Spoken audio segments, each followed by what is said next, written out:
বিসমিল্লাহির রহমানির রহিম। প্রিয় দেশবাসী, জাতির এই অবসরণীয় বিজয়ে মহান আল্লাহ রাব্বুল আলামিনের দরবারে অসংখ্য শুকরিয়া জানাচ্ছি। আলহামদুলিল্লাহ।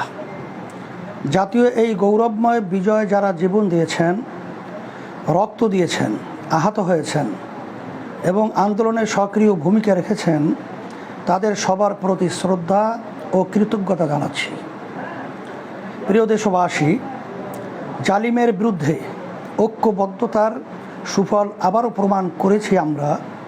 ছাত্র, শিক্ষক, পেশাজীবী ও সর্বস্তরের মানুষ যেভাবে আন্দোলনে সামিল হয়েছেন তা বিশ্ব ইতিহাসে এক স্বর্ণালী ঐতিহ্য হয়ে থাকবে। প্রিয় দেশবাসী, জালিম দুর্নীতিগ্রস্ত এক নৃশংস স্বৈর শাসকের কবল থেকে আমরা মুক্তি পেয়েছি। আলহামদুলিল্লাহ। এখন সময় দেশ গড়ার, নতুন বাংলাদেশ নির্মাণের।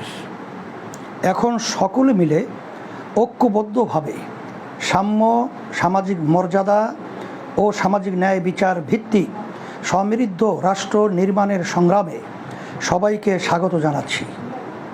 প্রিয় দেশবাসী, এই রাষ্ট্র আমাদের, দেশের প্রতিটি সম্পদ আমার আপনার টাকায় গড়া। দেশের 18 কোটি মানুষ মিলেই আমরা একটি জাতি। রাসূলুল্লাহ সাল্লাল্লাহু আলাইহি ওয়াসাল্লাম মক্কা বিজয়ের পরে যেভাবে সবাইকে নিয়ে উম্মাহ গড়ে তুলেছিলেন, আমরাও সেভাবে উম্মাহ গড়ে তুলব ইনশাআল্লাহ। সেজন্য দেশের কোনো সম্পদ যেন নষ্ট না হয় সেদিকে সতর্ক দৃষ্টি রাখুন। সংখ্যালঘু ভাই বোনদের নিরাপত্তা যেন ক্ষুণ্ণ না হয় সে বিষয়ে সজাগ থাকুন। পরিশেষে আবারও আন্দোলনে শহীদ হওয়া, আহত হওয়া সবার প্রতি গভীর শ্রদ্ধা জানাচ্ছি। আল্লাহ হাফেজ।